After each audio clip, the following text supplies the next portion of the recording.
In ancient Jewish writings, there is talk of two messiahs, the Messiah ben Yosef and the Messiah ben Judah. One of these is Yeshua and the other is a future leader. But which one is Yeshua? Is he the triumphant Messiah that brings honor to all mankind through the Hebrew people, or the suffering Messiah that is doomed to perish? Many have claimed the title Messiah ben Joseph. Simon of Perea, who revolted against Herod and was killed by the Romans. Simon was the Messiah of the Gabriel revelation. Nehemiah ben Hosil led a revolt in 602 AD. Hayam Batal was named the Messiah ben Joseph, and Abraham Shalom was named the Messiah ben David. Ab Isa was called the Messiah ben Joseph. Many were called, but none were chosen. The Messiah ben Joseph is also called the Messiah ben Ephraim. But who was Ephraim? A look into the life of Ephraim will help us to understand the coming suffering Messiah.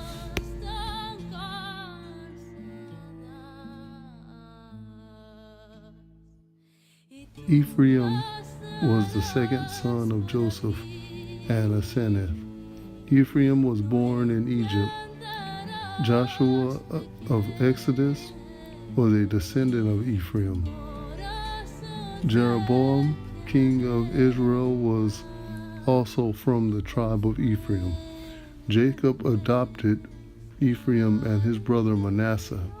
Jacob put his right hand on Ephraim's head. Jacob done this because Manasseh was said to be the father of a great nation, but Ephraim would be the father of an even greater nation. Ephraim controlled all the northern tribes. The Messiah ben Joseph was called the suffering Messiah also. Right? And Ephraim, his name meant the fruit that came through the suffering in Egypt. Ephraim, much like the northern kingdoms, were valiant warriors, but they failed to evict the Canaanites because they got into their religion. The Canaanites intermarried with the northern tribe and formed the Samaritan people. The Ephraimites are characterized by military strength, pride, and a willingness to tolerate evil, much like the little horn in Revelation that speaks boastfully. The last day strong man, whom it is said, who could make war with him?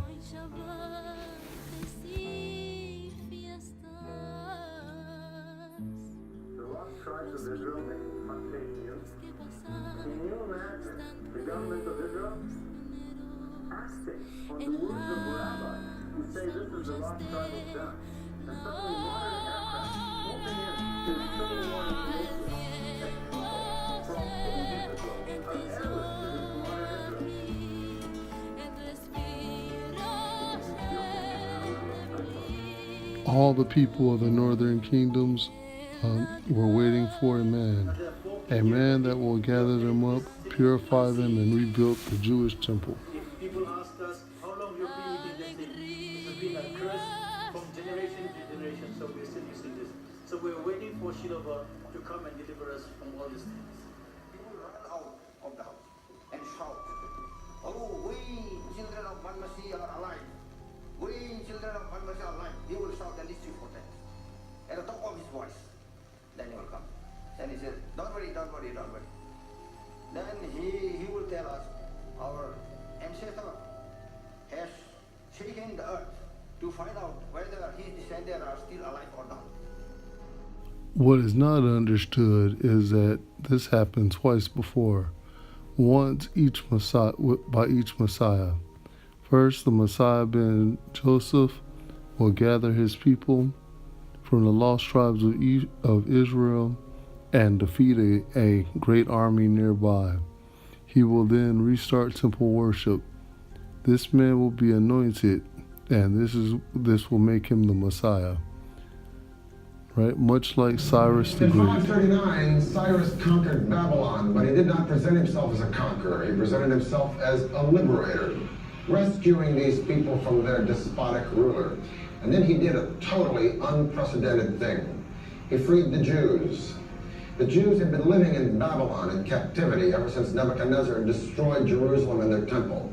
And Cyrus freed them. Now, it could be said in hindsight or political history that Cyrus was looking for a buffer state between a hostile Egypt and his own empire. But so what? The point is that no one had ever done anything like this, and hardly anyone has ever done anything like it since. And subsequently, he is the only Gentile in the Bible to be referred to as Mashiach, or Messiah. As one distinguished officer. Napoleon tried to gather the lost tribes in 1799 during the siege of Acre. He invited all the Jews from Africa and Asia to come under his flag to reestablish ancient Jerusalem. He was said to have given a great number of arms to them, and the army was threatening Aleppo. Keep one eye on the news and the other eye on current events. I believe we will soon see a man that will make similar statements in the near future. I really think that the confusion about the identity of each Messiah is a confusion understanding Scripture. The suffering Messiah is not Jesus. He is definitely from the tribe of Judah through Mary, his mother. The other Messiah is through Joseph. Right? He will be proud and handsome and die attacking Jesus as he comes out of the clouds in glory. Jesus also walked through hell in triumph after his resurrection. Receive me not. If another shall come in his own name, him ye will receive.